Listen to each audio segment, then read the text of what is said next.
Forget that part. Let's take that knowledge that you have and let's put it down on paper. Let's put it into digital format. I can help you.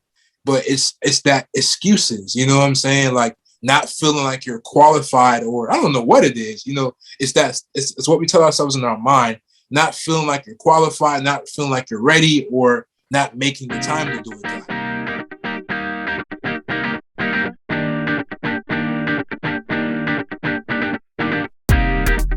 Welcome back, everybody, back to another exciting show, the About That Wallet podcast. I have a special guest by Javier Lee. Javier Lee has been doing quite a few things over the past 4 years, and he's like a serial entrepreneur. He started books. He's actually writing his own business consultant, brand consulting. I mean, I go on, and even have your own podcast called Fly on the Wall. So thank you so much for being on the show, JR. Oh, man, thank you so much for having me. It's an honor and a privilege, bro. I appreciate that. This is one of the best podcasts out here right now, man. A lot of value, a lot of information, a lot of dope guests. I'm honored to be a part of this amazing show, man. Thank you so much.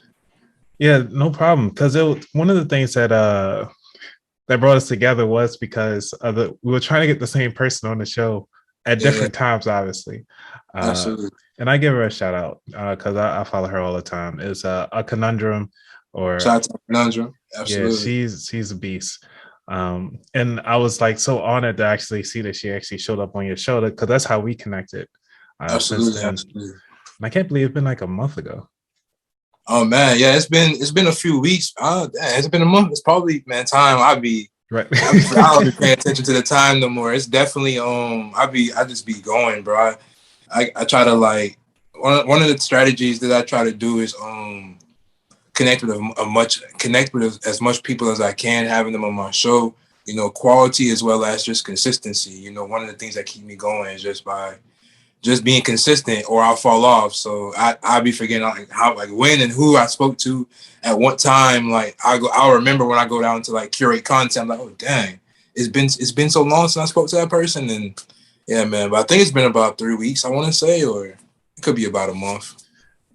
Yeah, I was looking at it. I was thinking, it's probably about 3 weeks since you interviewed her. Yeah. But about like almost a full month, I think, in 2 days from the time this recording. It'll be like a full month, man. It's crazy. Absolutely. So going back to your business, like what got you started? Okay, man. Entrepreneurship as in general, man. I got started basically because, well, I feel like most people that get into entrepreneurship, they kind of start at a young age, right? They start selling candy. They start, you know, selling whatever they can get their hands on. That kind of came from the need of just not really having a lot when growing up, right? My family, I come from two, you know, Jamaican parents, immigrant parents, and you know, they're hardworking, but they weren't really always able to provide for me financially, in a sense. Like, they're always working, but they weren't able to really give me some of the things I need. Like, I wasn't able to always get newer clothes or just, you know, lunch money all the time. They worked hard, however. So, you know, I had to do whatever I had to do. I had to go sell candy. I had to go sell poetry. I had to sell whatever I can get my hands on, right? And I always wanted to get a job. You know, as a young kid, you hear, oh, get a job, and you have money. Like, you equate having a job with money, especially as a kid. You see adults have a job, you think, okay, that's how you get money. And so I always wanted to get a job, but I didn't get my first job until I was about 18, sadly. And then when I did get that job, it was a minimum wage job. I was making like $8.05 at a grocery store for less than 20 hours a week. And if you're getting $8 an hour for less, like say 10 hours a week as a fresh high school graduate about to start college, that's nothing. I couldn't even pay my phone bill. So I realized, man, I'm going to have to like figure out a way how to, you know, provide for myself. And, you know, from there, I started trying a whole bunch of different things. You know, I was selling food, Soulful Eats. I started a company along by myself, and then eventually with some friends, and then with my queen, you know, we were a mobile catering company. So we sold food plates. We, you know, did that every couple of days, you know, and that was really my first like dive into that, as well as, you know, I threw parties. We threw back when I was in college, we threw some of the biggest parties in South Florida. We actually traveled out of state as well. We threw some big parties, man. Shout out to, you know, Jig Nation and Jig Fest. We threw some very, you know, big parties, man. I remember one time we had DJ Envy as a DJ. I think we did Jig Fest DC. So entrepreneurship, man. From there, I started doing other things. I helped the company grow from a no-name brand to like I'm not gonna say no-name brand, but I helped them go from a local hustle into a global brand online. Using social Wow. media, right? Wow. They had a product that I helped create was it's called the King's Crown, which was a 2-in-1 do rag, and from there, I helped them, get global recognition, based off of social media. Helped them get, do rags to all kind of people like T-Pain, Spice Adams, and we did websites, we did graphic design, we did marketing, we did all these different things, man. And entrepreneurship has been something I've really been blessed to have because it taught me a lot about myself. It forced me to get uncomfortable. It forced me to recognize my own talents and my own worth. And oftentimes I remember people telling me, "Oh man, you can do this, you can do that," but until you believe that you're able to do something and step out on your own is when you're gonna recognize your true greatness. And from there I started, writing my books. I have an ebook. I have my podcast, The Fly on the Wall Show. My queen, she has, her handcrafted brand, Golden, the brand, which I'm a partner in as well. I spoke to you a little bit earlier, a couple of days ago, telling you a little bit about my story, how we moved to Atlanta last year. We were sleeping in our car, me, her, and my dog, and at that point she maybe had like 10 sales. And but she kept being consistent. I kept, helping to keep her mind focused because, it's all a mind game. And from there, we went viral a few times. We started, doing some new strategies. And in 9 months, she handcrafted over 1,000 pieces and shipped them all over the world. Right. And so that's just a little bit me. That's a little bit about me in a nutshell. I know I said a lot, man, but that's a little bit about me. No, you good, man. Because the one thing that you can actually tell your age, because I was like $8 an hour. That was more than I was making. I was a supervisor. I was luckily Oh yeah. to get to eight. Oh man. Yeah. How old are you? I'll be turning 30. Yeah, 37. Okay. You Yeah, know, after 30, you forget all your ages. Yeah. nah, man. I just turned 28 in May, so I definitely, yeah, man, yeah. Minimum wage was probably that's even like I Yeah, can't it even was imagine, 520. It was 525 when I was coming up. That was Yeah, minimum man. wage. Oh man, you could relate like Right. that minimum wage. Like, what can I do with this? Right. So you come up with 525, and then what's it called? I was working at the movie theater, and then I was just I wasn't good at, like, you take the tickets and tell them what theater they're going to go to. So that was my first actual job. No, I'm sorry, that was my second actual job. My first actual job, I was actually a waiter at a like nursing home, but my actual job was like doing start working at the movie theater, and then going through that process and going from taking tickets and going from there. It was like, all right, cool, I can start moving on to the next thing, which is, all right, let's work in the kitchen, because the kitchen makes more. They may at least make $1 more. So I was like, all right, so I got the 625, and I worked my tail off. And then keep in mind, I was there for like 8 felt like years. the man back then, though. Yeah, Absolutely. Only could afford an $800 car, but I was happy. But it's good to see it like that. Like you said, it like working hard to get more money. So what was it that kind of catapulted you from, your Jamaican parents? Because usually most time when we look at our parents, that is our first job, or we grow up to be in that same field. So what was that for you?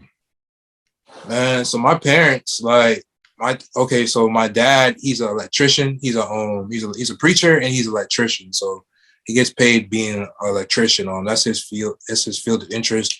My mom, I see my mom doing a lot of different things, man. My mom, she was a nurse, but she got hurt. But I saw my mom doing all kind of things, man. I see my mom, I saw my mom, she sold life insurance. I saw my mom selling food plates. So my mom loves to cook. So I saw her selling food plates. That's where I kind of got the idea for food from. I saw her doing call center jobs. My mom was a hustler, man. I saw my mom doing whatever, whatever she had to do to kind of to put food on our plates. My dad as well. You know what I'm saying? But so I just seen them hustling for the most part, but So that's what kind of all I knew was like from an early age, I just knew that I had to hustle, and it's a good and a bad thing, right? When we talk about mindset, it's a good and a bad thing because all right, hustle, but then with hustling comes struggling. You know what I'm saying? So that struggle mentality was something that Yep. I understood from a very young age, from early on, man, and I had to I still have to have these different paradigm shifts and mindset shifts to kind of move from just that struggle mentality and that working hard for everything into like a mindset of abundance and like you can create the life that you want to live, man. So I hope I answered your question. You did. I mean, because it's kind of like what is really, because some of those people actually could be in that situation now where their parents is like, at least get a job, at least follow my footsteps, Yeah. and then go from there. But they don't, and sometimes the parents don't see that there are other ways to do things. Oh, absolutely. So changing that mindset of, it's surprising that you're not an electrician. And even though you tapped into what your my mom was dad's doing, still trying to get me to do it. Yes. We had a conversation the other day. Really? Yeah, man. So why are you doing the electrician? Well, it's like I feel like it wasn't something that was really taught to me at a young age. My dad, I'm not going to say he wasn't present, at a young age, but I had a closer relationship with my mother. My dad was always at work, at church, just not always at home, right? And then when he was at home, it wasn't really like he wasn't really pouring his skills or his knowledge into me. So it's not like I would go help him sometimes, for like some $20. I go help him sometimes. Right. I hold a tool here or whatever, and he'll show me things. It wasn't until like earlier on, later on in years where like I graduated from college and I was like doing my entrepreneurship thing, but I needed some money. He was like, "Hey, come help me do some work." And you know what I'm saying? So it wasn't like he was actually teaching me from a young age. I was just there as a helper. So I didn't really absorb it and I didn't really find the interest in it. And so I feel like later on in life, he probably realized that he didn't pass on these things to me. And so he was like, now he's trying to show it to me now. But it's like, it's like, and I guess he sees that I'm good at certain things. So he wants me to, he's trying to take himself more serious now. Right. And so I feel like there's still like the dynamic is not really there. So I never really had an interest in it. However, I do understand that it's a phenomenal field. Having a trade, construction, those things, you're always going to have those things. But where I see, like, my dad's a genius. Don't get me wrong. He's very knowledgeable, but like he's like 50 something. He's still doing physical hard labor. And I try to tell him, like with the way technology is now, even with digital products and stuff like that, you don't have to work as hard as like with his knowledge. And he's a teacher. And he's a preacher. He's a speaker. He's a communicator. You know what I'm saying? Like with that knowledge and expertise that you have now, you could be making so much money without even lifting a finger, right? But he's not he's not there mentally. He doesn't understand. He doesn't grasp that. All he knows is hard work. He might, there's times where like he might see me and think I'm not working. I'm always on my phone or my computer, but I'm working. In his mind, if you're not going out there and sweating and coming home tired and your back hurt, then you're not working. You know what I'm saying? So there's that shift there. I mean, there's that disconnect there that I wish I can, that's why I'm doing what I'm doing now. So eventually he's going to have to be like, damn, he was right. You know what I'm saying? Well, the reason why I asked that is because the same thing with my mom, I try to tell her the same stuff. It's, and it seems as though that generational gap, and to understand that it is okay not to physically work. So, I mean, I wonder are you actually going to take the time out to try to show him a way to actually come up with his own book, his own class or something like that? See, that's the thing. I would love to do that. I mentioned it to him a couple of times. Like, we have a conversation. Even I remember one of the biggest things I remember was like, I remember one day I was working with him. This is when I was like working with him, and we were in a condo, that he was helping to renovate. And he was on the ladder, like, fixing, like, cause he was changing the lights out or something. And I was telling him, he was talking about, like, getting employees and stuff like that. And I was like, hey, Dad, you should try to do this and you should try to do that. Like, I already hit, hey, Dad, I made a post on Twitter and I have like 3 people who want to interview right now for a position. You don't have, you could like take away some of this labor and have somebody else do it. And he was like, and he just kind of like, okay, we talked about it, but then actually executed and had people ready. And that was the part where he started to, like, he got mad. He was like, oh, they may not be able, they may not be qualified. He started making excuses before he even tried. And we got into an argument.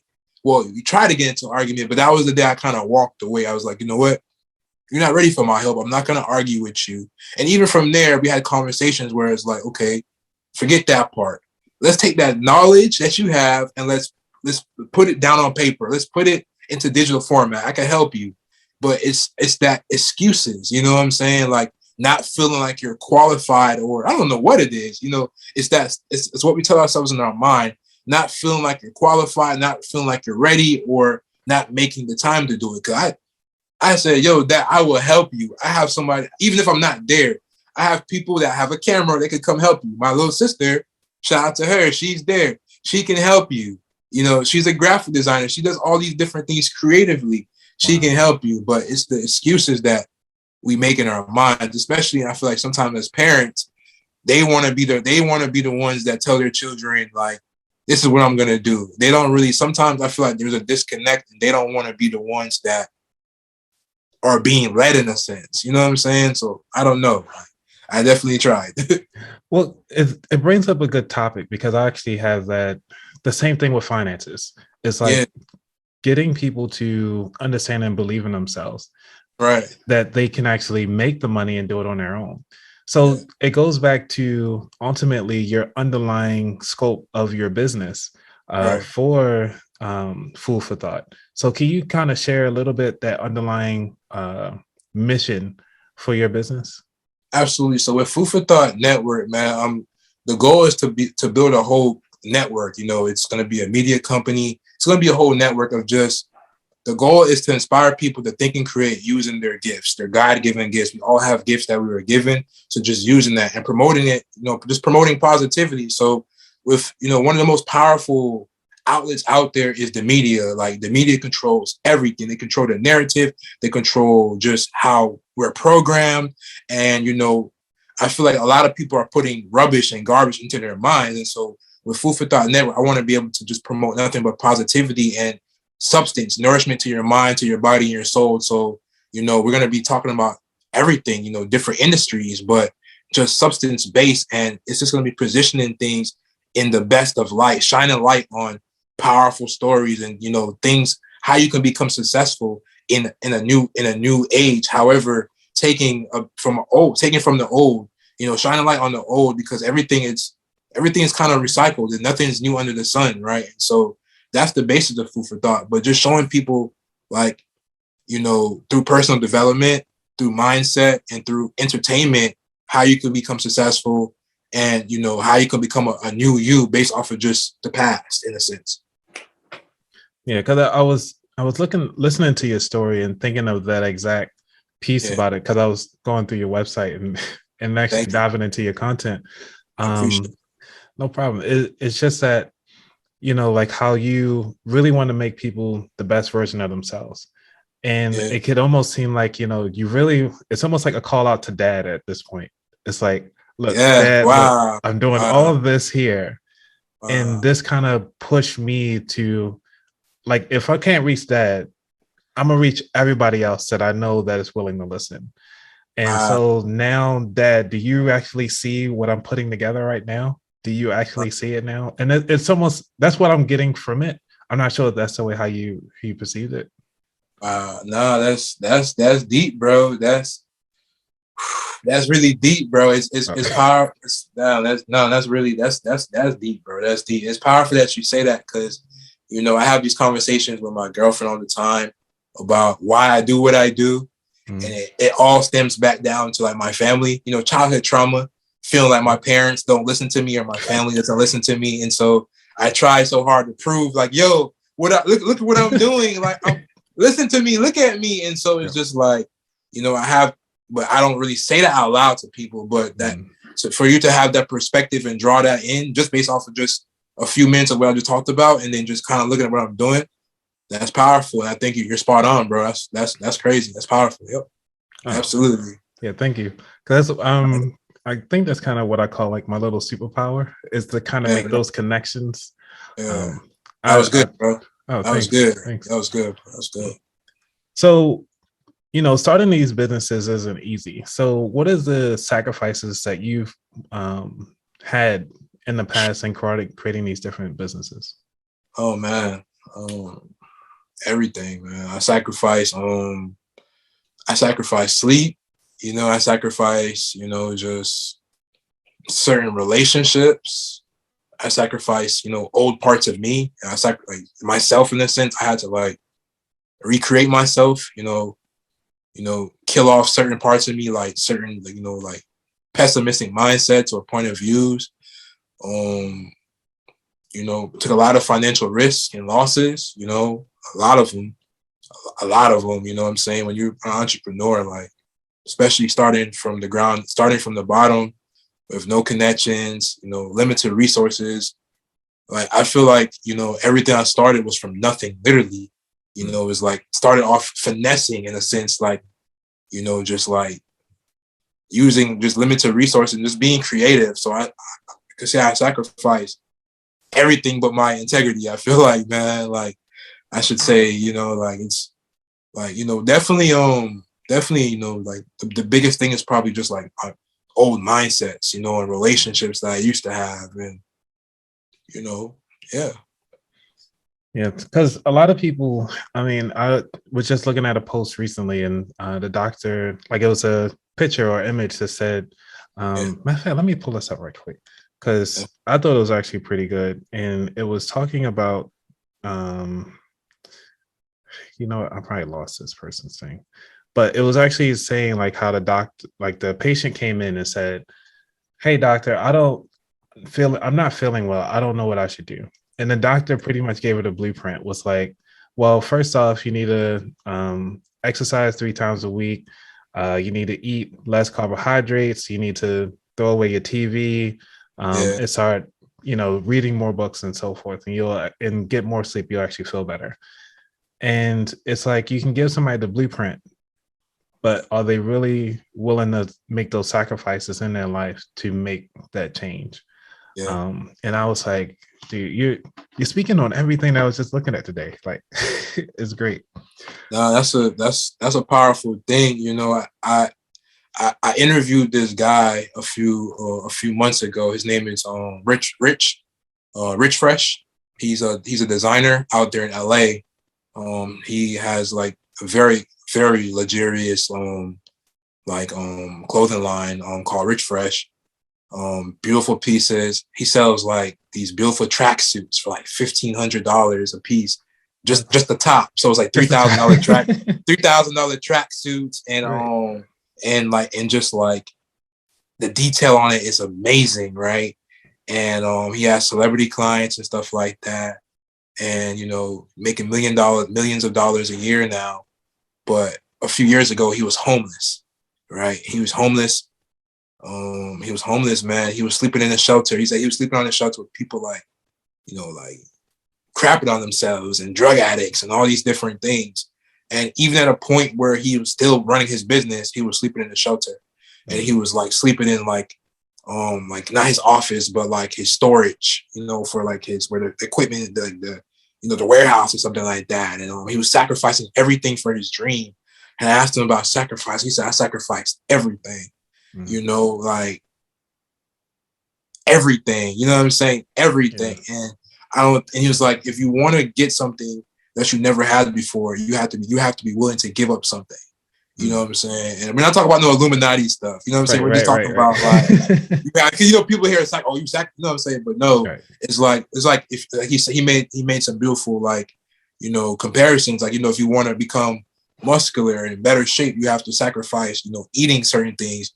You have to sacrifice, like discomfort. You have to go to the gym every day. So you're sacrificing your time, but you're making, if you want to become something that you've never been, you have to do stuff that you never did before.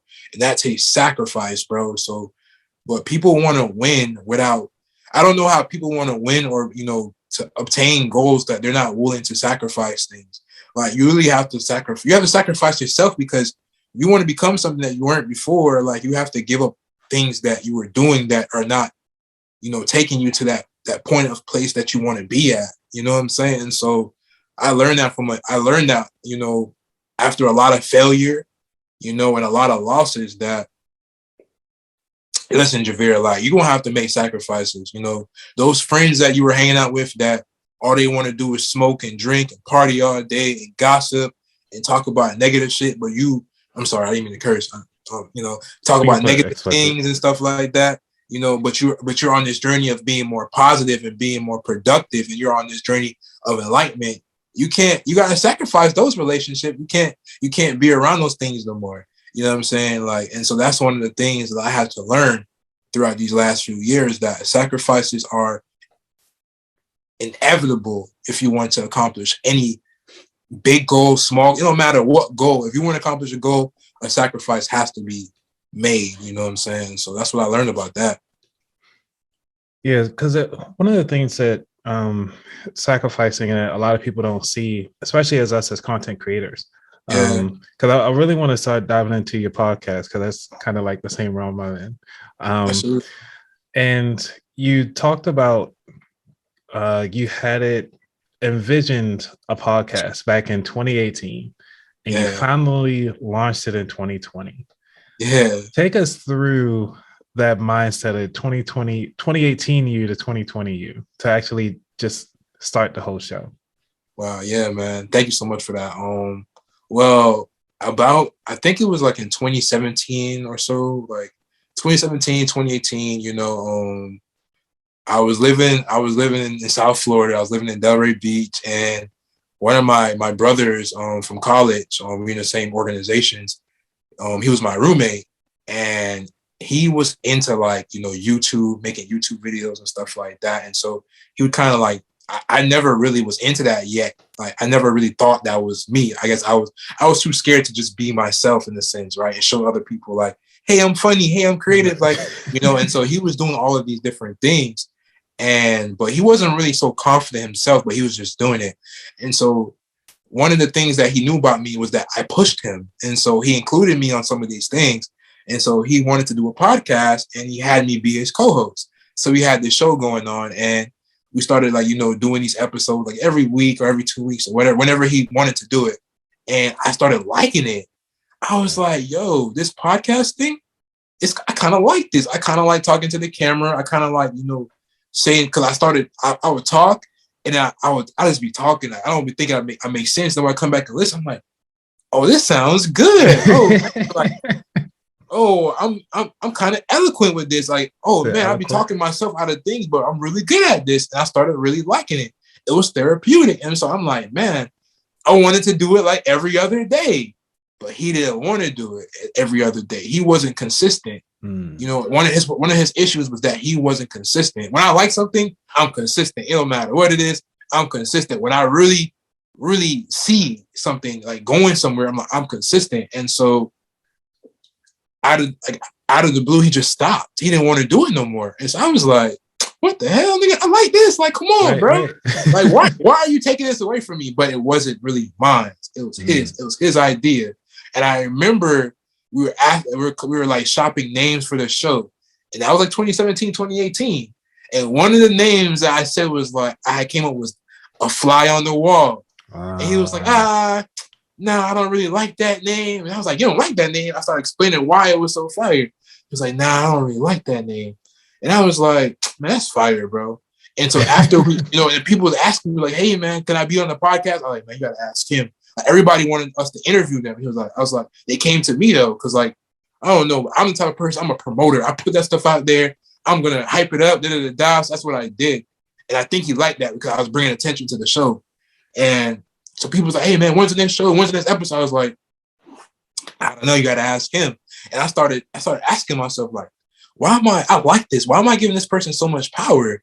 And do I want to do this myself, or do I feel like I'm stepping on somebody else's toes? So I remember like 2018, right before New Year's, right before 2019, I said, yo, man, I just want to have real conversations. I want to have $1 million conversations, the type of conversations that, people are no longer gossiping. They're talking about real life stuff, real plays, how to become successful, like the things that you don't really hear unless you're a fly on the wall. I was like, the fly on the wall. Oh, man, I like that name. Where did I hear this name before? The fly on the wall. And, that was right before 2019. And so instantly I started hitting up people that I wanted to be on the show. I started hitting people I didn't know. I started people I did know, people I didn't know. But I wanted it to be so perfect. I don't know. And I just stopped. Like life was happening to me. Don't get me wrong. Life was happening to me. Okay. Life happens. And it was just like, I was trying to reach out to this person and the timing wasn't right. And so I started waiting and then I locked in this person, but then we had to reschedule. It was all these different things. And before I even started with the first episode, me introducing the show, I just stopped and I didn't do it. And then 2020 happened, man. 2020 happened. At the same time, I was building other things at the same time. It's not like I wasn't working on other things, but I was building all these different things, but I wasn't really building what I wanted to build. I was helping other people build, like the Durag, the company. Shout out to the company I was helping build. It was my girlfriend's mother's company. It helped me, learn a lot of things about myself, helped me learn a lot of skills, digital marketing skills, social media skills, how to connect and network and stuff like that. But I was pouring all of my gifts into somebody else's vision, and I saw how my vision was helping steer the ship, and that person started to kind of not really like that anymore. They feel like they were like losing grasp on their vision. So I get it, whatever, you know what I'm saying? But I wasn't really doing the things that I really genuinely wanted to do, which was like, publish it was the same thing with my book. I had a book that I wrote in 2018, 2019 that I didn't published, and I was making excuses because I wanted it to be perfect, right? And then 2020 happened. I was just like, I was already having to disconnect with the brand that I was hoping to build. I was like, y'all don't really appreciate me for real. So why am I doing all of this? I'm like, I'm really good at what I do. Yo, I have this podcast. Yo, I have this book. Like, it's time. Yo, people are dying right now. I'm like, yo, people are home right now. Yo, why am I not working on myself right now? Like, why am I not? I'm telling everybody to be the best version of themselves and to do it, but I'm over here sleeping on myself. So I was like, you know what? It's time to start. And, the first person I reached out to like in 2019 was the first person I actually had on my show. So it kind of like came full circle, but I had to get out my head. And it wasn't until like, I felt like the world was like, whoa, it's like, whoa. It gave me time to really focus. Like, oh man, everything is shutting down right now. Like, hold on, like, what do I really enjoy? What do I really love? Like, the focus was on me now for the first time in a while. And I was just like, all right, man, it's time to go. Wow. Yeah, man, I can sit here and listen to this story all day. I appreciate that, man. Because it shows, how we all actually get tied up into starting things. And we always want it to be perfect for ourselves. But when we're doing it for somebody else, like, you already got the vision. We can help you along or whatever. Yes. But it's not that, like you said, those sacrifices. We ain't want to sacrifice the energy for ourselves that we're willing to give to everybody. Anybody else, she'll do it though. Yeah. And it's sad though. It's very sad. Because even at work, you had the 9 to 5. We all been there. It's like, we give them a little something. Hey, this is a little taste of what I do on the outside, but see how you guys deal with that. They don't give you your recognition or whatever. It's like, cool. But you guys, everybody else get the promotions and all that fun stuff. Mm-hmm. Like, I might as well just give you a little 10% and focus at 90% back over here and get that going. So, but take, as I know, starting a podcast, excuse me, it's like getting those rejections. Oh, man. Talk about your rejections, starting your show so far. Man, I've been getting rejected from day one. You know what I'm saying? Like, I get rejected every single day, all day. You know what I'm saying? But I like it now. I used to hate it. Yeah. I used to hate rejection, but now if I'm not getting rejected, I'm not doing enough, right? I'm pushing upon 70 episodes and almost a year. Congrats. I appreciate that. Thank you so much. Like 70 interviews, from not starting to having 70 interviews, but for me to have almost 70 interviews, you know, you got to imagine how many people I reach out to and how many people either tell me no, or they don't even respond, or they just leave me on red. You know what I'm saying? And so rejection is very important, you know, but we fear it. You know what I'm saying? You have to like dive into rejection, you know, in anything, in a business, a relationship, in life, like you have to dive headfirst into rejection. And the fear of rejection is holding us back from our biggest, you know, even if it's just like just going on stage to say something, to have a conversation, going on Instagram Live. Oh man, what are people going to say about me? Are people going to like what I have to offer? You know, these are the things that I tell even to this day, I still tell myself, and I have to be like, man, go do what you're supposed to do. I gotta like have a pep talk for myself, you know. But rejection, bro, like for example, like I've had people that's on my show now, and I had to follow up with like for months. You know what I'm saying? Or they originally didn't respond. I was left on red.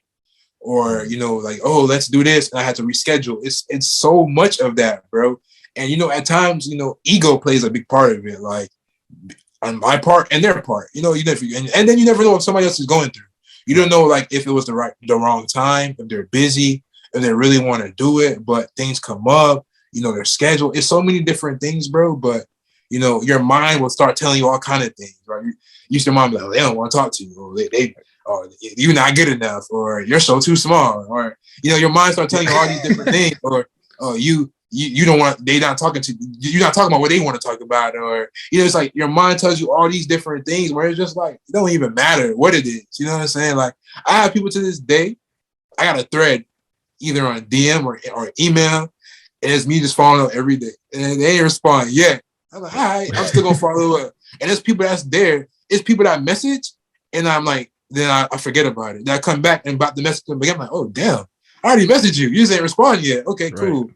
You know, but the things that I tell myself is that if I just keep going, people are gonna follow back up and see me. You know, it's people that I didn't interview, but I reached out to them, and they saw me interview someone they know or someone they want to know.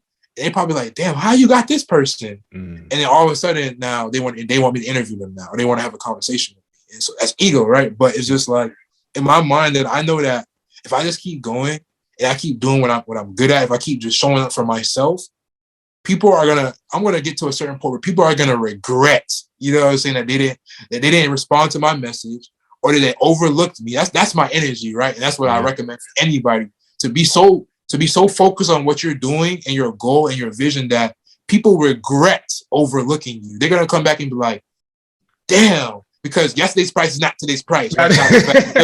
Right? You gotta say that again. Yesterday's price was that. It's not today's price, because people like the stuff that I'm doing right now, I'm reaching out to you, right? Yep. I'm reaching out to you because I see the value that you have and the value that you provide. But it's gonna be a time where I'm gonna be so booked and busy that you're going to be trying to be on the show because you know it's going to elevate your story, it's going to elevate your brand, it's going to bring you money, it's going to bring you attention, it's going to help position you in such a way. I try to position my guests in a way that maybe nobody else did. You know, I talk about mindset, I talk about spirituality, I talk about everything, and not everybody does that in a way, right, where it's all about the guest. And that's one thing I loved about your show when I was listening to even just some of the clips. And I went back to your very first episode and your very latest episode, and I just kind of randomly hit some of them in the middle. And I was like, man, this guy is going places. And this was after I already DM'd you agreed to be on the show. And it was like, bro. Dude, it's good to see your progression. And that's the whole purpose of it, without you losing your vision of getting those quality the questions in and just making it through, because this stuff isn't easy that people talk about. It's not easy, bro. It's not easy at all. And one, I just want to say I appreciate you for that. You know, I'm grateful for that. You know, for real, for you to take your time to even watch a clip, to watch a video, to even ask me to be here. You know, I'm really grateful for that. I really appreciate that. And you know, I gotta give you your roses and your flowers too, because your questions are amazing. You know, you take the time, like I could ramble a lot, but you let me ramble, right? You let me talk, let me talk. You let me tell my point of view. Then you come back and put it, full circle. Even the connection you made about just me wanting my dad's attention, right? That was a pop. Like, because the way my mind works, I try to make those connections too. But the way you did that, I was like, damn, like how did he see that? Like, I don't even feel like I said anything for you to see that, but you saw it. And so I got to give you your roses, bro, because that's a gift. That's a skill, right? Oh, and so thank you. You're giving me I appreciate that, man. But what you have, right? Like what you have, bro, like even just the presentation and just how articulate you are, and your presentation and just your poised, right? Like that's so important, bro. And you're a year in. I think you're about to be a year coming up on my second year in coming July. up on your second year. You said coming up on your second year, bro. Like that shit. Like this is hard. This is not. Like, I don't know if you have sponsors or if you get. I don't get paid for this. Right? No, we don't. You don't get paid. There's podcasts out there that are making. Of course, they've made their dues and they've monetized their brand. The sponsorships or their affiliates or whatever the case may be, or people are paying them, whatever the case may be.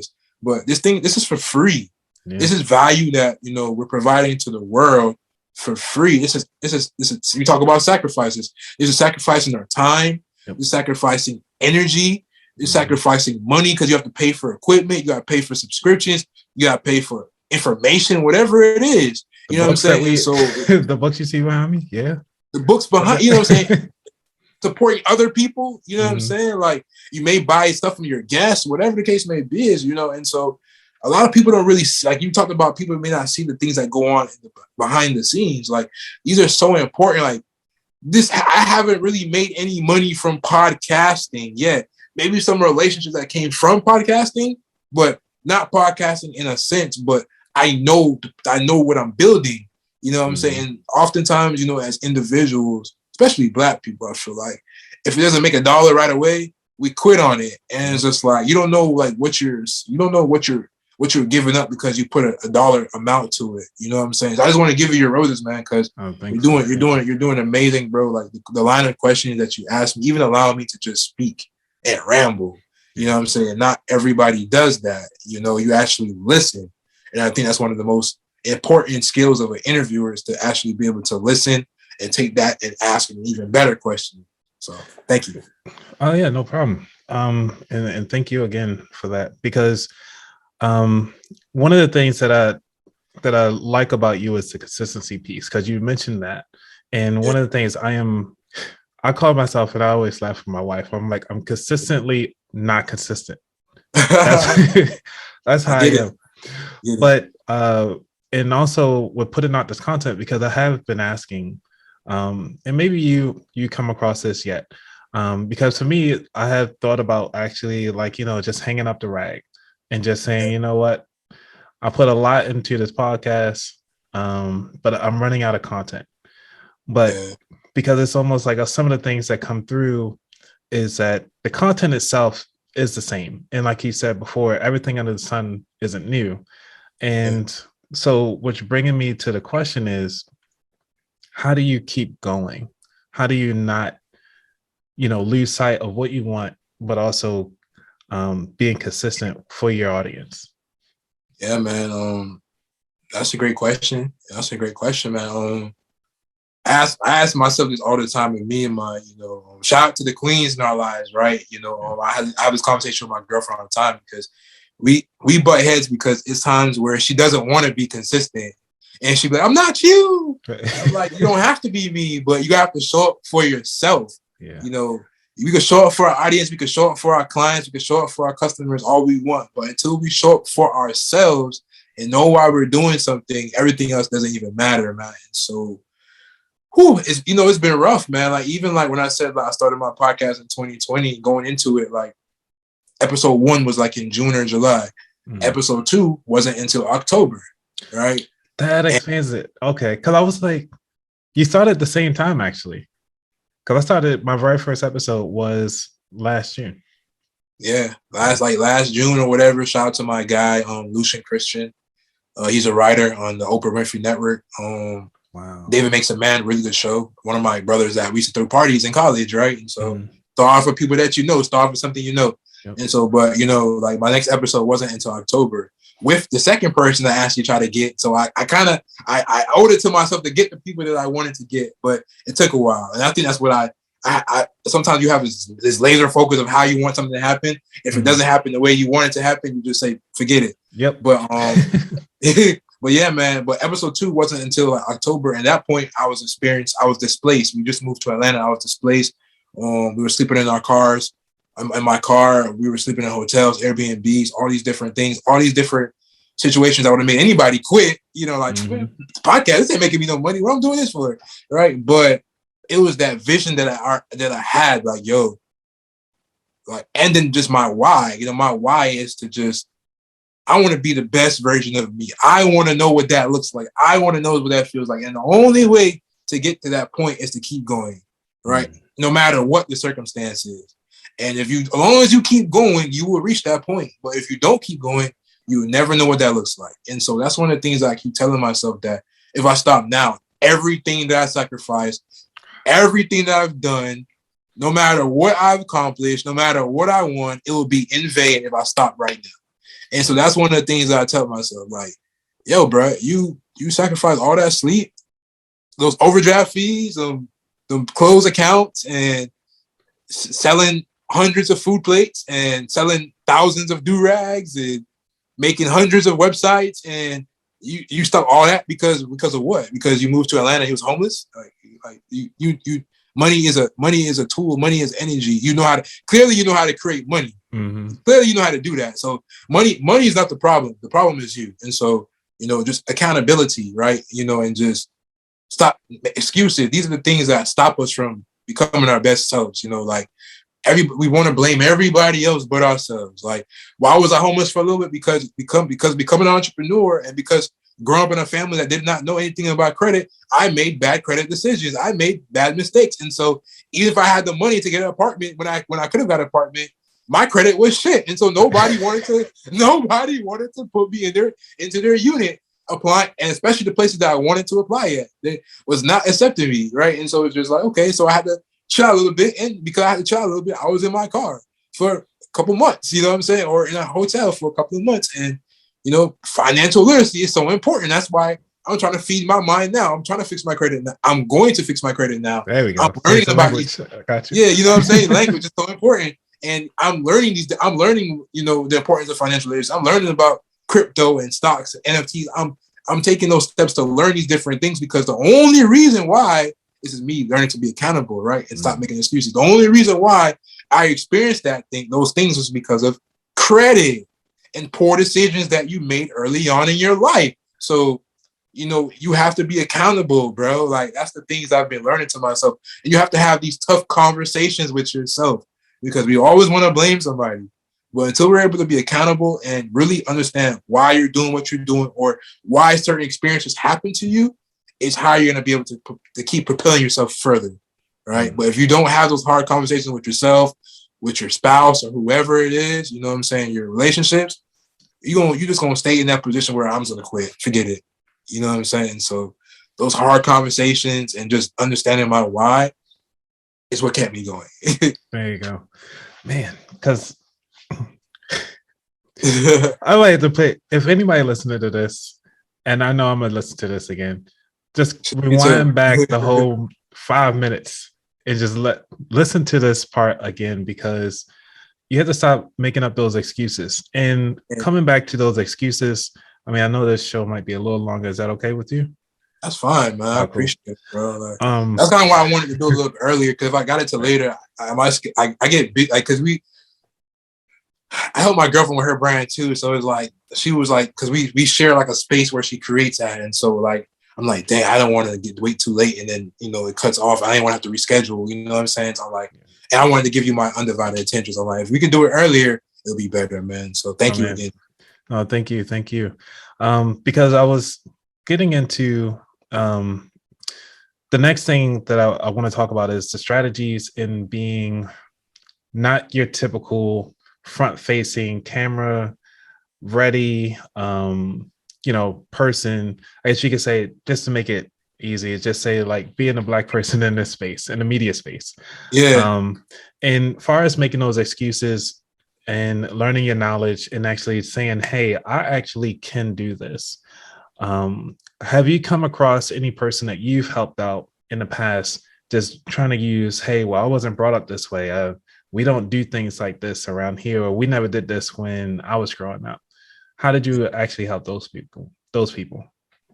I think I encounter that all the time. You know, even myself, even when just me talking to my girlfriend, you know what I'm saying? Like, I talk to her more than I talk to anybody else, right? And so we have these conversations all the time because like we help build each other and help character build and personal development, all these different things. And so, you know, just I talk to people all the time, you know, and you know, like it's so easy to make excuses for ourselves, and it's so easy to say, "Oh, I didn't learn that," or "Oh, I didn't know that," or "I wasn't taught that," or "Oh, you know," or that person has it easier. They have access to this, access to that, or they have the resources, they have the money for all that stuff. And, you know, people make us, yo, bro, every episode of my podcast, I just put up episode 66, right? I maybe have like 10 interviews lined. Yeah.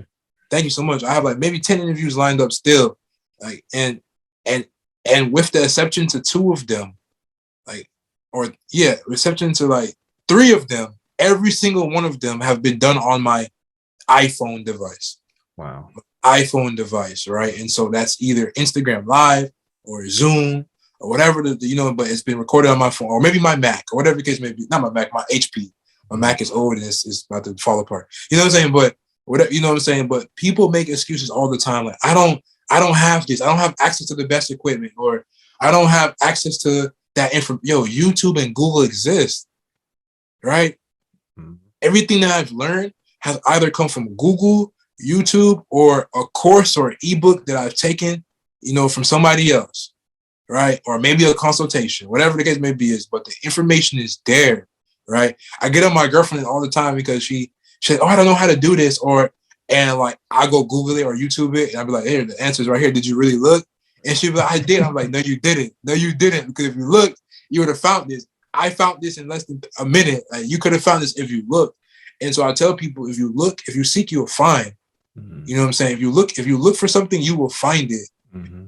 But sometimes we don't look hard enough, or we look long enough to prove ourselves right. So whatever you focus on is what you'll get. So if you tell yourself the answer is not there, you could look, but if you already had in your mind that I'm not going to find the answer, you're not going to find the answer, right? So it's mindset. Like, if you just change that mindset to like, yo, I'm going to find the answer, because your mind, your subconscious mind is so powerful, bro. Mm-hmm. If you tell yourself that you're going to do something enough and long enough, you will find every single way under the sun. Your mind it's a computer. It will find every single way to find that piece of information, no matter if it's like just hidden somewhere, right?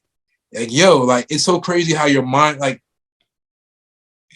if you say like, "Oh man, like, I want a Tesla car," and you go outside, I promise you, you're gonna find every Tesla now. Yep. You might be the neighborhood that you ain't never seen a Tesla before, but all of a sudden now your mind is finding out all these Tesla. You're seeing Tesla charging station. You're seeing a Tesla car. You're seeing Tesla. You're seeing Tesla everywhere.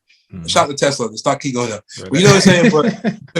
But your mind is so powerful, but we make these excuses and tell ourselves that, nah, I'm not gonna find this information. So I tell people like, yo, you first gotta change your mind that, yo, you can first of all, you gotta believe that you can do anything.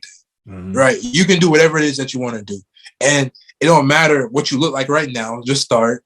It don't matter if you have the money, you can still start. You can still find a way to do it. Pre-orders exist. You know, you can do mock-ups online for whatever it is that you're trying to do.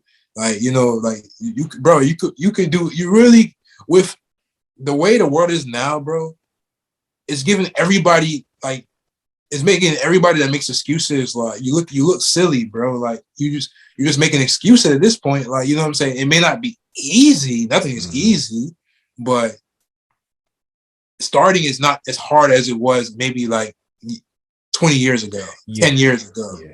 You know what I'm saying? And so that's, you know, it's just stop. If you look for the information and look for if you look, you will find. You know what I'm saying? It's nothing that you can't look for or find the answer to. Or if you don't want to look, pay somebody. Okay. You know what I'm saying? Pay somebody. I just had that discussion today. Because my mom was like, you know, it's going to rain tomorrow, and for the whole week and so forth. She was like, well, I think I'm about to go out there and wash the car. I'm like, or you could just go to the car wash and spend $20. And I was like, yeah, and just make sure you get the wax on there too. Just it's one extra button. It's like you don't have to physically go out there and do this. She's like, yeah, but I got bird. I'm like, well, that's why they make machines. Take 20 minutes out your day, go do it instead of an hour and some change. I can talk about that all day. For real, like it's a mindset. It's a mindset, and we want to be able to give ourselves excuses like, oh, I didn't wash my car stayed dirty because it rained. I didn't want to get wet. You could have just drove. Get wet. You know what I'm saying? You could have just drove to the, like you said, to the car wash and let somebody else do it, or let the machine do it. If you don't want to pay $20, you could pay $5 at the gas station car wash and get it washed. There's so many different things, but it's so easy to make that excuse. You know what I'm saying? Oh, I could have did it, but I didn't. And so that's what I learned. Awesome. So, all right. So we're going to come down to right before we get to the last segment of the show, which is the future segment. Well, actually, the final to last. But we're going to talk about some strategies for your book. So for those of the people that listen, like a lot of people might not want to do a podcast or so forth, but everybody has a story to tell. And that's when I try to bring on people on my show is everyday people who have a story that like to share their story, their financial story, how their upbringing, and also where they see themselves in the future. But you also did a book. So can you talk a little bit about your book? Absolutely, man. So I have two books. I have my passion, which is just writing, and I'm a poet. I love poetry, and so I have a book called The Metamorphosis of Me, and it's a book of short stories and poetry about just becoming the better version of yourself. Right? It's a mixture of poetry, personal development, and spirituality. So it's kind of like taking taking the reader through a journey of just like growing up, right? That you think about the metamorphosis, it's about like the caterpillar turning into the beautiful butterfly. And so just life, it's about growth, it's about change, it's about becoming the better version of yourself. And so I depict that through like, just narration of just me being younger and through poetry and short stories and pictures, and just showing like how you could become a better version of yourself. And I was inspired to create that book after reading Think and Grow Rich by Napoleon Hill. And so that's that book. And then you have it over there? Yeah, I got it. that book changed my life, man. Shout out to Napoleon Hill Foundation. And Outwitting the Devil was a good one as well. I'm not sure if you read Outwitting the Devil. It was written by Napoleon Hill and Sharon Lecter. I had Sharon Lecter on my show, so that was amazing for me, bro. Yeah, man. I saw that with Cheryl, and this is Think and Grow Rich, Napoleon Hill. Absolutely, bro. That book, if you haven't read that book, man, a lot of people, it's like the second most read book, second to the Bible, bro. And so a lot of people have misconceptions, or they have their opinions on that book, or it's not for Black people, or there's a Think and Grow Rich for Black people as well, man. However you get it. Man, I got that one too. You know what I'm saying? It's people make all these different things, man, but it just shows you that success is obtainable, bro, and it's even from back then. And it just opens up. It's like a manual to how to achieve success, but it all stems from your mind.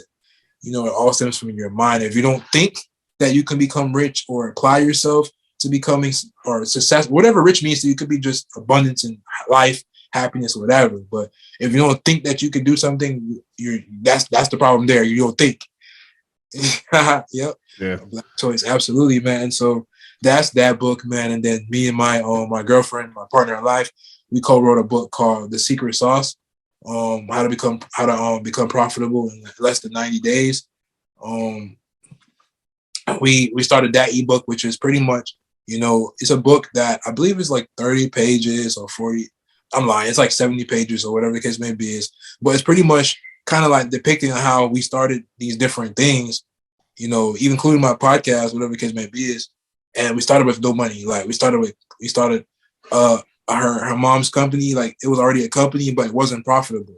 We started that, and in less than 2 years, they generated 6 figures in revenue all over the world. You know what I'm saying? The same thing that we did. We moved here, and my girl only sold 10 items but by December. But now it's October, and she's already sold over 1,000 pieces. You know what I'm saying? Congrats. Thank you so much. But it's just like, we give you like the secret sauce that we've used, having no money, being able to like use the pre-ordered methods and all these different things, mindset shifts that you can do, how to create your logo for free, how to create a website for free.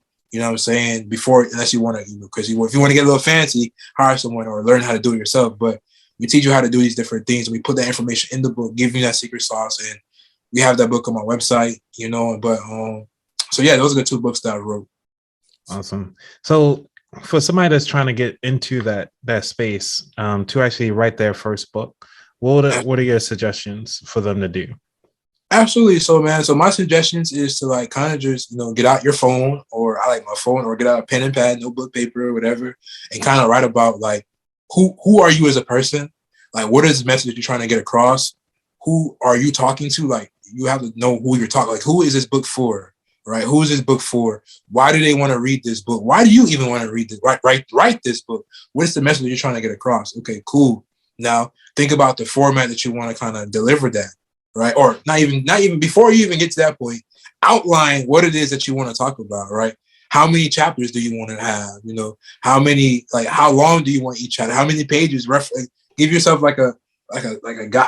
give yourself like an outline of like how, like what you want your book to flow like, and go from there. And then they ask yourself like, what's the medium that you want to do? Do you want to have an ebook, or do you want to have a physical copy book? And then from there, ask yourself, like, if you do want to have a physical book, ask yourself, do you want to self-publish, or are you looking for a publisher? I'm not the person to give you advice on the publisher, because I self-publish my book.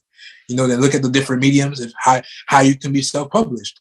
You have Amazon, you have Barnes and Noble, you have these other companies that like I think it's called Ingram. I forgot what Ingram's one of them, and I think Scribe does it too. I think you have these different mediums online. That's another reason why it took me so long to write my book, is because I already had it written out, but I was like, oh man, like, do I self-publish or do I publish? Oh man, like I want to reach millions of people. So instead of me starting from now, like, I'm gonna make the excuse and, oh man, I gotta get published and I have to find a publisher. Let me ask my friends that have books how they did it. Oh, they didn't give me the answer, so I'm gonna stop and not do it because I don't want to take the time to figure it out myself, and and invest in that research and that time, sacrifice my time to get the answer that I want. You know what I'm saying? And so it just starts knowing what you want to talk about, why you want to talk about it, who you want to talk about, and how are you going to be able to amplify your message. I feel like those are some good strategies to start with. Okay. Yeah, because the only reason why I asked, because I created my own little budget calendar, is that even though it's online, you can actually print it out and start using it immediately. Absolutely. But I was looking into using it for Amazon during their process, and I was like, so you guys gonna take 80% of what? Amazon, let me tell you something, bro. Amazon, like, unless you're selling like a lot of books, Amazon, it's cool. It's definitely cool. They help you distribute to a lot of different people. You don't have to be the one to print it yourself. Like, that print on demand feature is pretty cool, but that royalties is not where it's at. And then you don't get paid for like months, bro. Yep. And I have Amazon, but one of the things that I do is, either I just order a bunch of copies of the book or whatever the case may be is. Okay. But I haven't done that in a while. Like, I don't really do that too often. Like, I may have some books like laying around that I order and then I ship them out. So you can I order from Amazon and then I put a certain quality on my website, and you can order from my website that I personally ship it to you. So I don't have to wait on Amazon because don't get me wrong. Like, printing through Amazon is it's not that expensive, depending like if your book is in color, or my book is in color, or if it's not in color, you can print, you can order a certain amount of copies. This is like a good finesse, right? You know how much you know your expenses, you're a finance guy, so you got to know your budget, your expenses, know how much, say you want to get 100 copies of your calendar, it costs you $3 to print your calendar, right? For each copy. So, okay, that's $300. Boom. Maybe you sell your calendar for $20.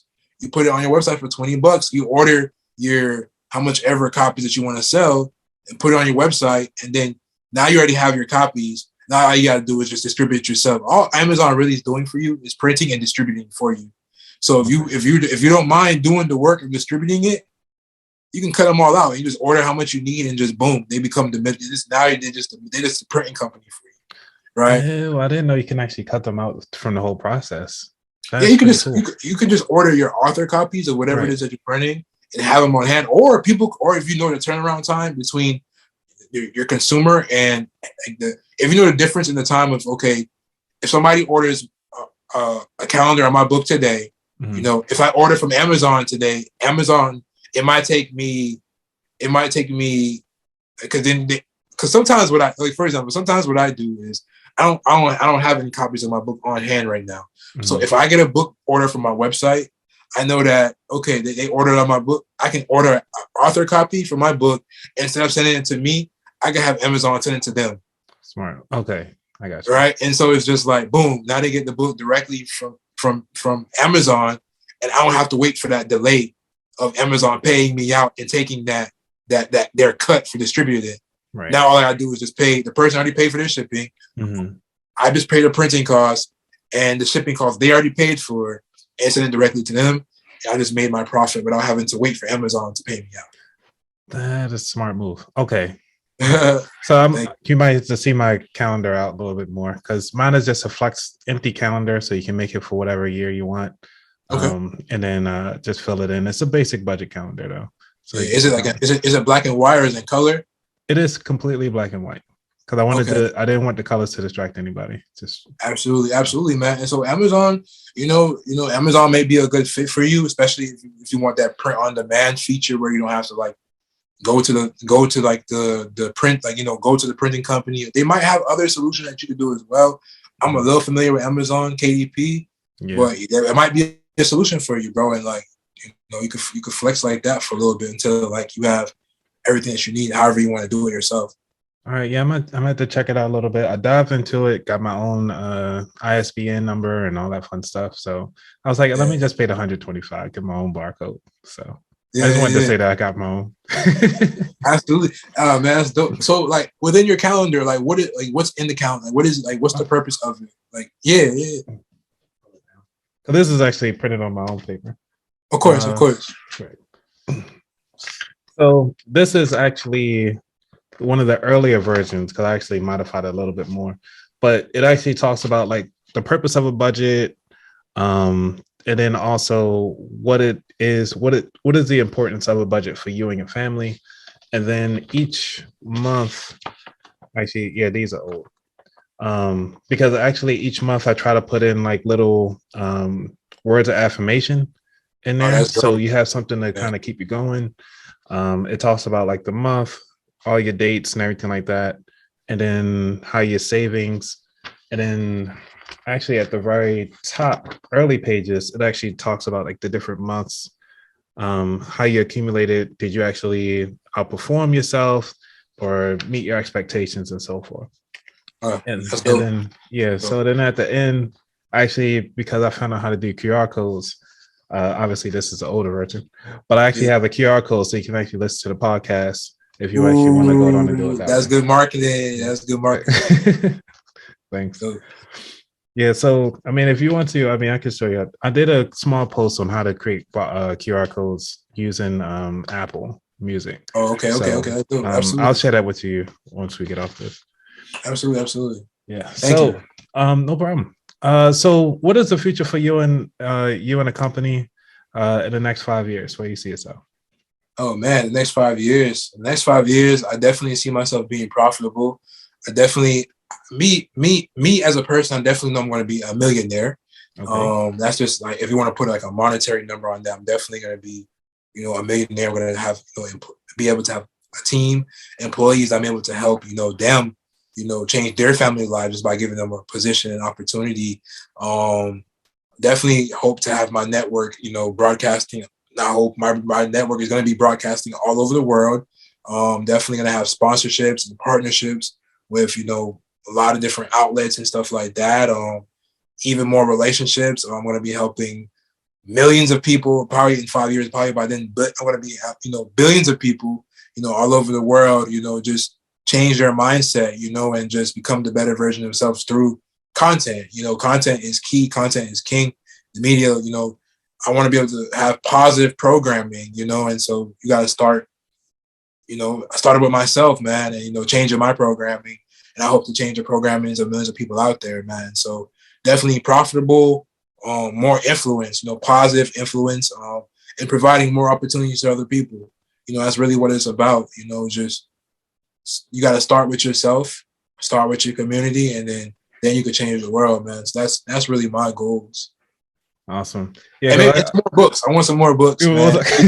More books. I'm definitely gonna have at least 3, 5, 10 more books by then. Okay. And speaking, just keep continuing to speak, and be on stages, throw some events. Those are some of my passions that I've slowed back on, but I'm definitely gonna get back into. So that's right. That in a nutshell. Well, I'll definitely have to reach out to you because I did have a book. That's the reason why I started the podcast, because I was actually in the process of writing a book. But then I was like, man, it's so much easier to talk about it. And I was thinking about extracting the audio and turning it to text and then ship it off as a book. It was funny because I saw it was a post talking about how many different ways you could turn your book into different generating the things, and turning your book into a podcast is one of them. So reverse engineering that and turning your podcast into a book is very smart. You could transcribe the words, all those different things. Turn it into blog posts and micro. So that's genius, bro. I was gonna also ask you, man. I know you said that you were talking about finding different ways to kind of just not reinvent yourself, but to kind of change your podcast format a little bit into a different space. Did you have any thoughts of how you want to do that, or where do you see yourself? I like the reverse interview here. It's good, right? Well, ultimately, what I want to start doing is doing mini series within the show, because I noticed that because I don't have that many guests, and when they do come on, I usually slide them in, but most likely it's along a particular topic. And what I want to start doing is doing at least a month-long topic, because recently what I started to do for this season, and that's why I'm trying out a lot of stuff from season 1, season 2 to get prepared for season 3. Absolutely. And for next year, I'm thinking I'm gonna just run it strictly series. So what I could do, I'm doing a test run, I think in November, because I'm doing relationships and finances. Nice. So a whole series on that. But I really think I could have did a whole series for the month of September or even October, was focusing on the middleman. So how the middleman actually impact and shape and mold e-commerce or anything that we do in life.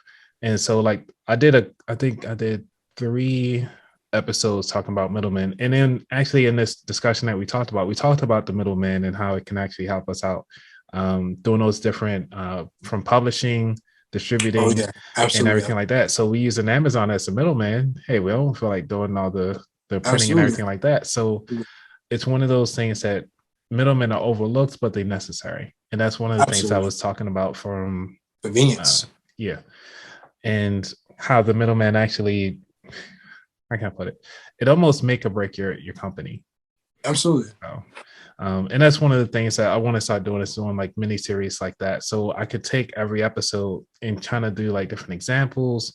The first one could be about the history, and then finally end it off as how you yourself can start a business as a middleman and go dive directly into it. So that's what I'm going to start doing.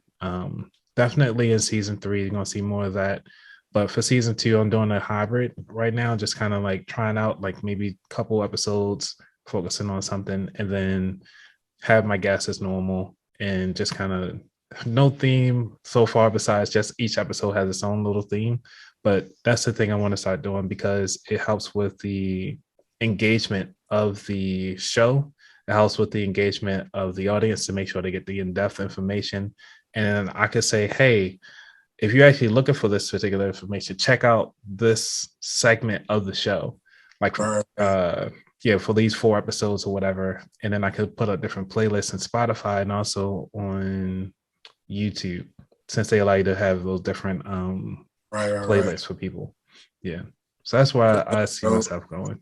Yeah. Oh yeah, that's dope, bro. That's dope. I think that's a lot. It's gonna give you a lot of room for like growth and focus, Hmm. and you're gonna be able to curate even better content for yourself, give you some more sense of direction, I guess you could say.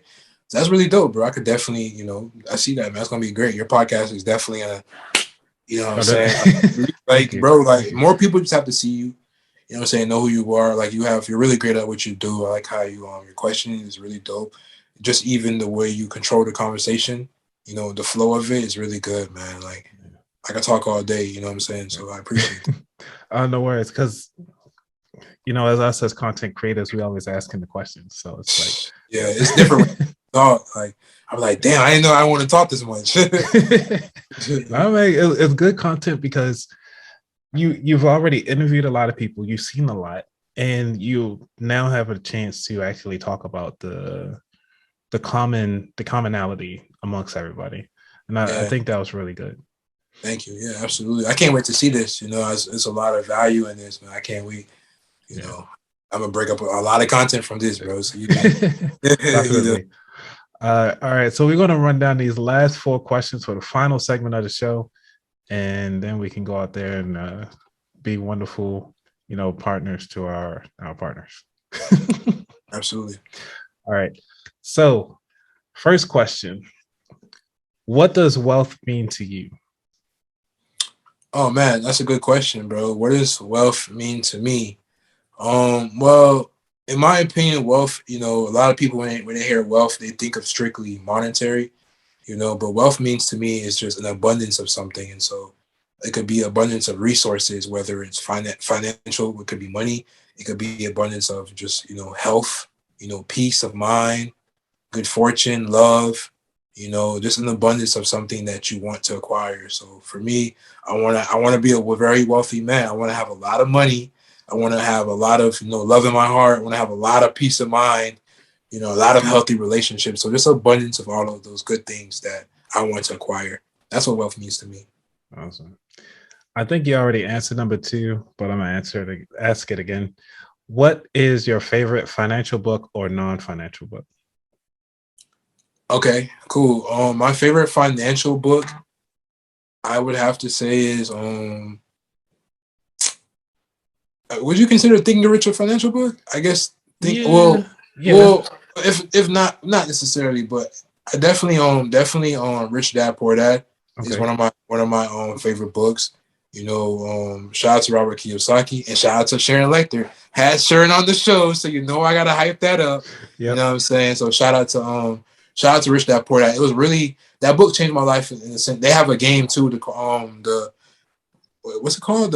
It's about the four quadrants, whatever the case may be. They have a board game, Hmm. but and an online game and an app, I think. But that book changed my life in a sense because of the fact that it talked about like those different quadrants, right? Being an employee, being an investor, being self-employed, and did I say them I all? always forget the fourth quadrant. Being an employee, being Was it a self-employed, business? being a business owner, and being an investor, right? And Right, that's so, what it was. Yeah. oftentimes as people, we focus on just being an employee or being self-employed, and the real power is becoming, moving to those other quadrants, like being an investor and being a business owner. Actually having employees working in your business and working on your business, not in your business, and stuff like that, or being an investor where you're making your money work for you, right? And so those are things that I was not taught either Right. from my parents or from the school systems that I was a part of, and I was just like, damn, it took me reading this book, right? And I read this book simply because I was pledging this business fraternity, and I had to read this book. I had this book at home. I Right. read it, but I didn't read it for real. My dad gave it to me when I was younger. I didn't really read it for real. And it's so funny that I had this book at home, but I still wasn't taught about these things, right? My dad's still self-employed to this day. And it's just like, why do we have these things if we're not applying it? But Right. that book really kind of changed my perspective and got me kind of like, yo, I have to become a business owner and I also have to become an investor for real and really start, making my money work for me and leveraging other people and their talents and their skills and all those different things, man. And so that was my favorite financial book.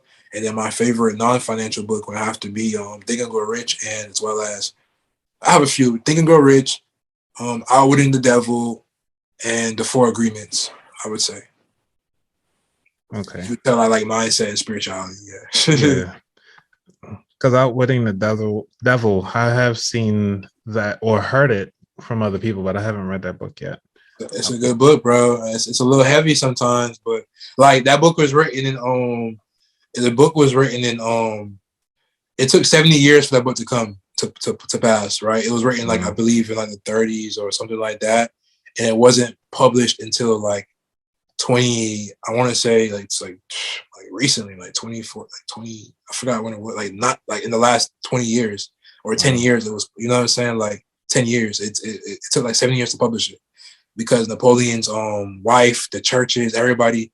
Like Napoleon's wife feared that the information in that book, people weren't going to be receptive to it. People were going to think that he's crazy, or people, because he was proving like, yo, like he was talking about like these different institutions, like how like the church, you know, and like the schools and all these different systems are like a sham in a sense, right? And like it just like sounds like my kind of book. Yeah, no, you would really love it, bro. And the biggest thing that's stopping everybody from, you know, achieving success in life as well as business is themselves, is their mind. The true devil is your mind. The devil is in your mind, right? And so once you outwit the devil in your mind is when you could reach true success. And so I read that book, I was like, yo, it just, you got to read it, bro. It's like it's crazy, bro. It's really good. Yeah, I got my list for and this is how I get most of my books actually, is that I put them down as my Christmas gift. It's yeah, absolutely. Right? What's on your list right now? What's your top 5 that you need? My top Christmas 5. Coming, I might try to get you a book, man. Oh no, you're good. One of them is definitely your book, because I do want to read your book. I appreciate it. The next book, I had a list somewhere. I don't, because I'm trying not to duplicate what I already have, because I know some of them I still have to get through.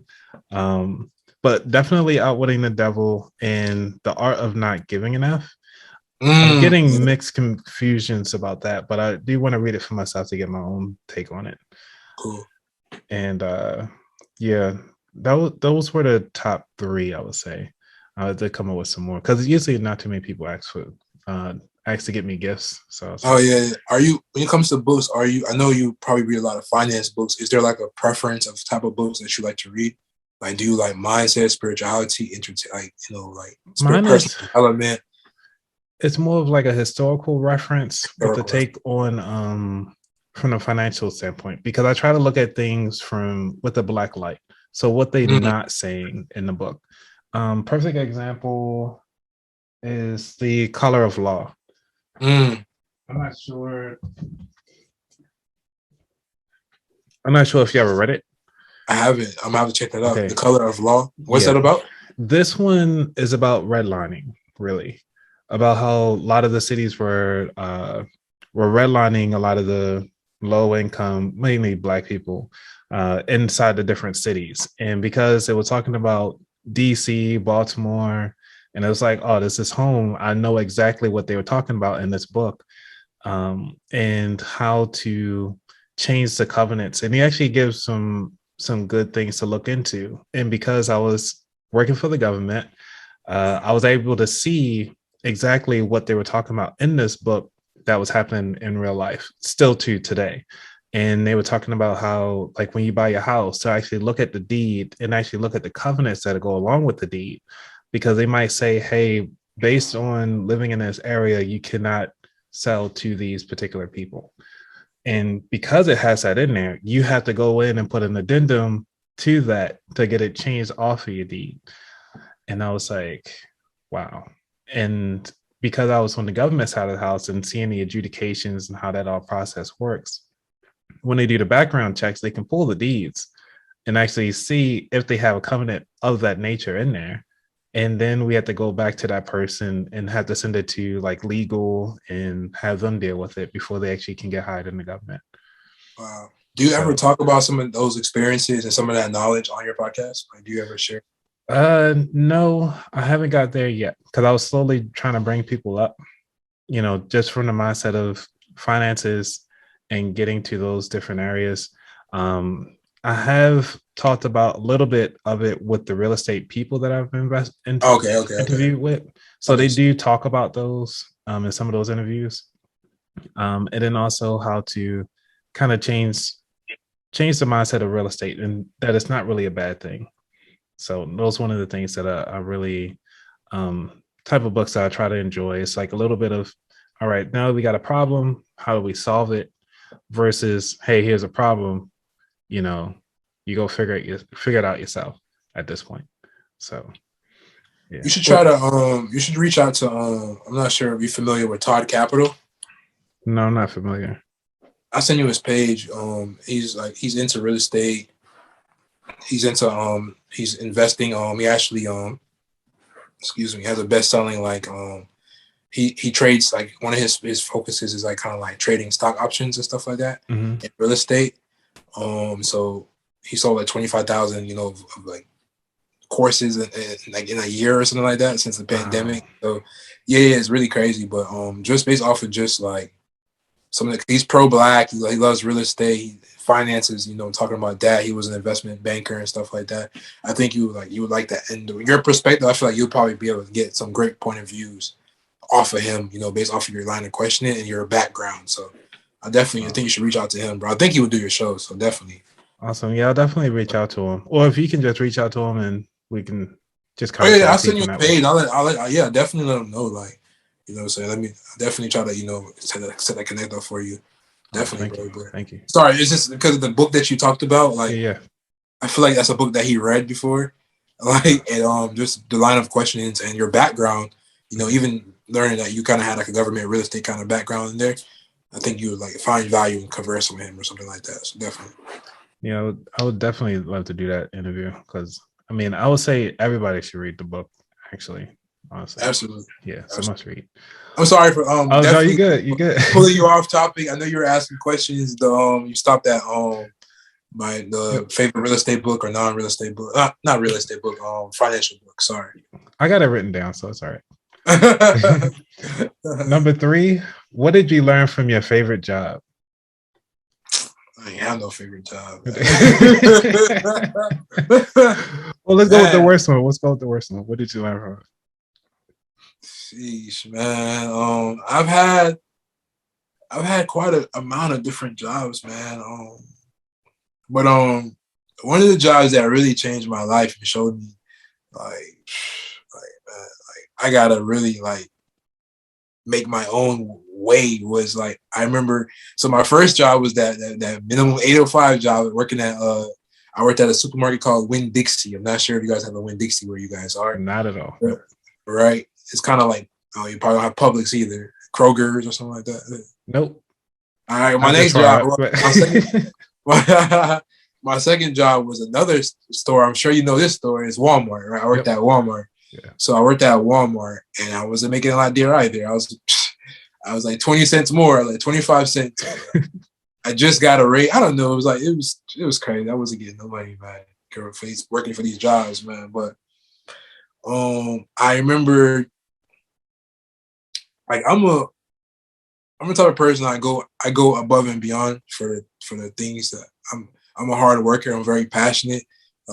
I do exactly what I'm supposed to do. I like proving that I'm gonna go above and beyond. And so, one day I remember working. It's like 2 weeks before my birthday, bro. I kid you not. 2 weeks before my birthday, I'll never forget this. I was in the back of the warehouse part, where all the boxes and stuff are. And I think one of the trailer doors was stuck. And my supervisor asked my coworker to go climb up on these pallets to go take it down. And he was like, I ain't doing that. And so he said he ain't doing that. And so he asked me to do it. I was like, whatever, bro, I'm going to do it. So I'm like, I don't want no arguments. I need this job, whatever. I need this job, right? And so I climbed up there and I got it down. Easy, climbed it down. And I was coming down. And so I was coming down, I hopped down. And when I hopped down, I kind of hyperextended and landed wrong. And I got up, I was like, oh, shit. I'm like, oh, man, I was in pain. And it's so crazy because I remember that was the day, I guess they were doing reviews. So the higher up executives are in the store and I didn't want to get nobody in trouble. So I was hiding from the whatever, whoever, and trying not to get nobody in trouble because I wasn't supposed to be up there. Right. And so I was I don't want to get nobody in trouble. slave mentality. I don't know what the hell I was thinking of. I don't want to get them in trouble. And I didn't think like I was hurt. I thought I just hurt myself. Like, okay, maybe I'll just sprain I didn't know what was going on. And so I'm like, oh damn, like I'm in pain. Like this is not going away. And then like my supervisor came. The person who came up there, he knew he was in trouble. He came, he was like, oh man, we gotta take you to the hospital or whatever. So you can go like, you gotta get checked out. We gotta take you to the hospital. And so I was like, all right, whatever. So I'm calling my mom and telling her I gotta get checked out. And then he was like, oh yeah, you gotta do a drug test. And in my head, I'm like, oh shit. I smoked weed back then.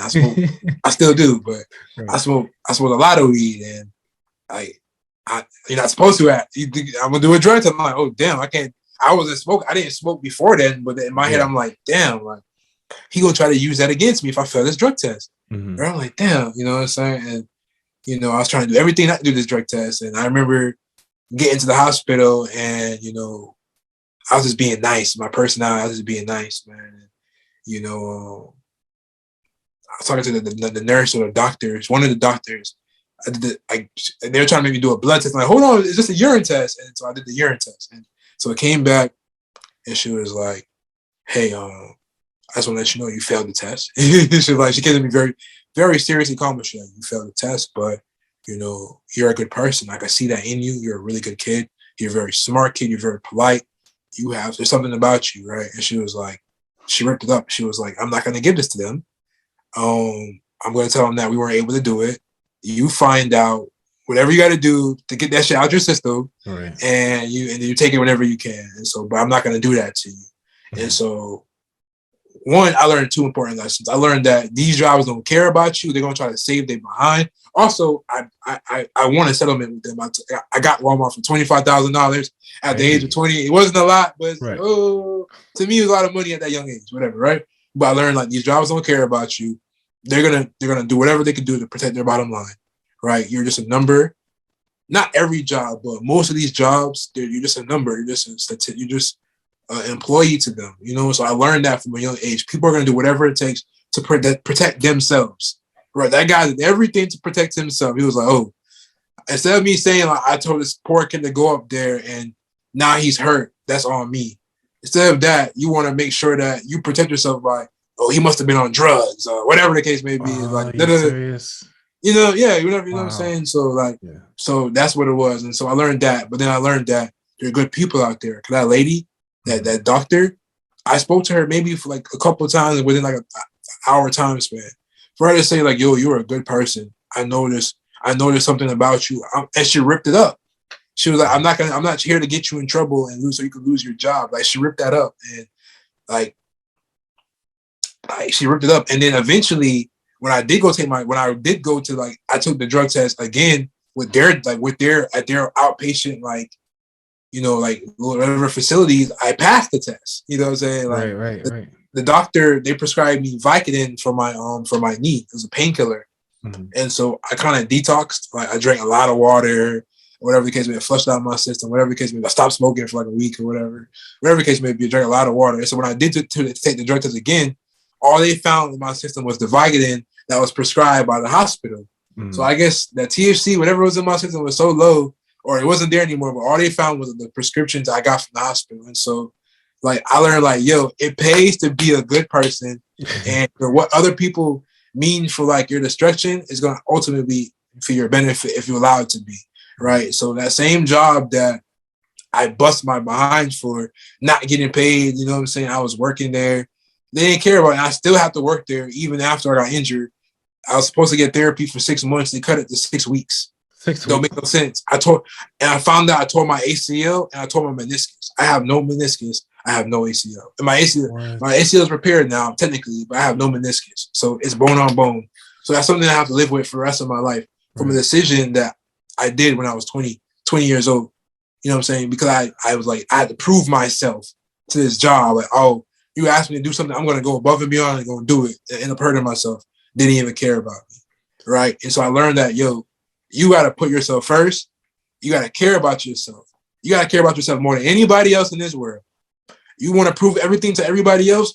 Prove it to yourself. Because, yo, if you're trying to prove it to your employers, if you're trying to prove it to your brother, your girlfriend, your mom, and your dad, none of that is important if you can't prove something to yourself, like you said, I'm, trying to prove this thing to my father. That's one of the biggest lessons that I have to have for myself, that it don't even matter what anybody else thinks.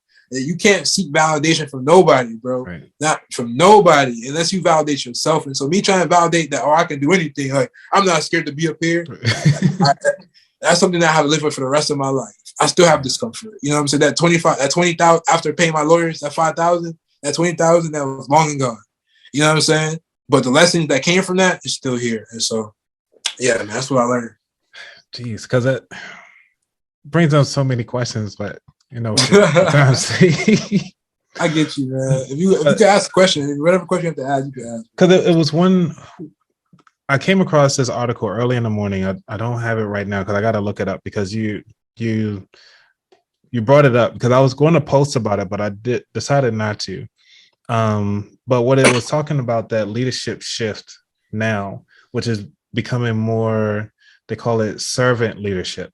It's becoming more popular now, which meaning like it's more about the person than actual work. So hopefully you might see that going forward.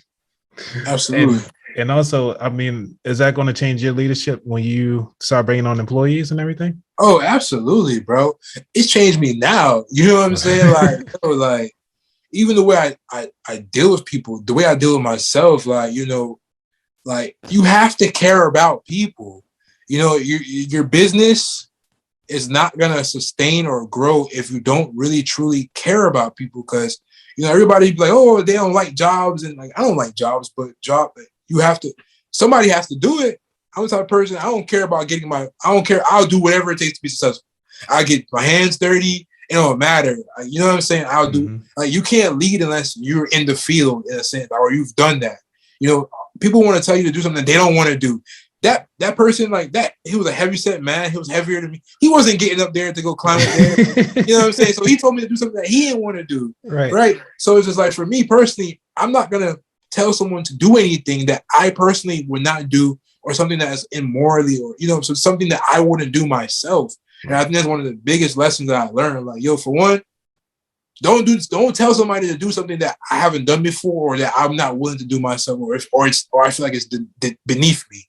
If I'm gonna tell you to do something, it's because I'm paying you, I'm giving you an opportunity, or I don't have the time for it, bro. Right. Or you're better than me at it. So I'm letting you shine in whatever it is that you want to do, right? And so that taught me that, like, and to care about people, be sympathetic. Bro ain't asked me if I'm okay. He asked me if I'm okay. Weeks later, bro, not really. He didn't care.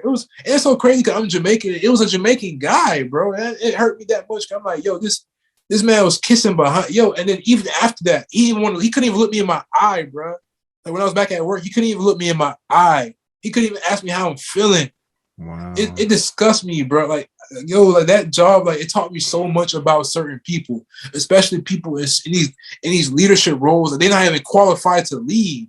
It's like, it makes you ask yourself, like, how do you guys qualify the people that you have in these leadership positions? Like, the people, they're not sympathetic or empathetic. Forget sympathetic, they're not empathetic, right? They have no emotional IQ, right? These different things that it takes for you to actually have a good leadership, right?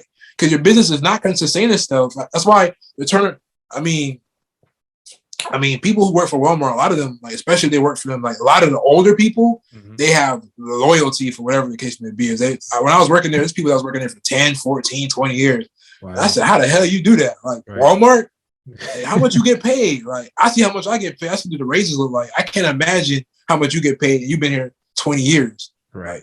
Maybe $20. Yeah, like, damn. And so it's like I know probably with the younger people, like the turnaround rate is probably like ridiculous. You know what I'm saying? But that's the reason why, because some of these companies, they don't really care. You have to care. You have to care about people. You have to give a F about people, right? And some of the businesses that really sustain and grow are those companies. Like, if you look at Google's one of the best companies to work for. There's a reason why. You know what I'm saying? Like, they care about their employees. They have competitive rates. They have education. They have daycares for their children, the facilities, right? I think they have gyms. They have all these different things that they have a whole compound that you don't even have to leave. right? Nope. So you know what I'm saying. So, even if it's not, even if it's just like to keep you there, but they show that they care about your livelihood in some way, and so that's why they're one of the best companies to work for, right? And so for me, like I want to be out one. I don't care if you don't like me. I want you to be respect me, but I think I'm a likable person because I'm a real person. I'm transparent. I'm very vulnerable. I'm an open book, and so people gravitate towards that. So being able to just communicate effectively with people, I think is going to take me a long way. You know what I'm saying? And being empathetic. I don't really have to be sympathetic because at the end of the day, the bottom line got to work, right? But being empathetic being empathetic with people, knowing that people go through things. Life happens. Nobody could have knew the pandemic was going to happen. So being empathetic with these different things, man, I think that's going to take me a long way. And so that definitely it comes into play just in my how I come across as a leader. You know what I'm saying, or somebody that has to lead somebody else. So to answer your question. I'm actually, because the funny thing is we talked about leadership. I actually plan on having somebody come on and talk about leadership. One of my mentors. Yeah. So they're not on any platform or whatever, but it's one of the cool things about her is that she's very passionate about leadership, and we go back and forth. We like to talk about it because for me, I look at leadership as I would rather get somebody that can do the things that I don't know how to do, because I don't want to be a micromanager. And I always bring up the example of folding clothes. My wife loves to fold clothes and do that stuff. If she had me do it, the clothes will sit in the dryer. Oh man, like hey, and then I'll bring it upstairs. Like, all right, well, clothes are here in the basket, unfold it. Yeah, and so but know what I wear. Right. And she was like, well, you're not folding it right. And I gotta fold like this. And I'm like, folded it. Right, I folded it. It can fit in the drawer, right? And that's one thing. I don't want to be that type of person. So that's why I was like, if this is your realm, I've seen what you've done in the past. If you can make this happen for me too, I don't care how you do it. Just make it happen. Absolutely. That's the thing about being a good leader, is putting people in a position that are equipped for the job or the responsibility of the role. Like, I don't want to do it. I'm not good at it. I'll know enough of it. I know I know the basics of folding, but if I'm not that good at it, hey, you're the perfect person, man or woman, for the job. Absolutely. Yep. All right, let's go on down to this last question. I had to change this question twice, only because, you could take which one you want. I'm going to do this one because this is the latest one. It's the one I sent you, which is, what is your favorite dish to make? Oh, man, my favorite, man. It's crazy, bro. I feel like I could more. When I had the catering companies, when I made like all the crazy dishes that I wanted to make. But what's my favorite? Man, I'm a vegetarian now, so it's like I try to experiment with a lot of different things, man. But one of my favorite dishes to make was, damn, I love food, bro. Like, if you Instagram, like it shows you like on your Explore page, it shows you a bunch of different things that you look at. So all I see is food all day. Like entrepreneurship, entertainment, and food, right? And so like, I all these different things that I want to make, but one of the things that I really enjoy making, bro, is like I love making like baked macaroni and cheese, but like I do like different spins to it. So like I make I used to make like a baked macaroni and cheese with like jerk shrimp or jerk chicken or like a vegetable one, or like it's like jerk Alfredos. Those are like some of the things that I used to love making in like festival. Like one of our staple dishes.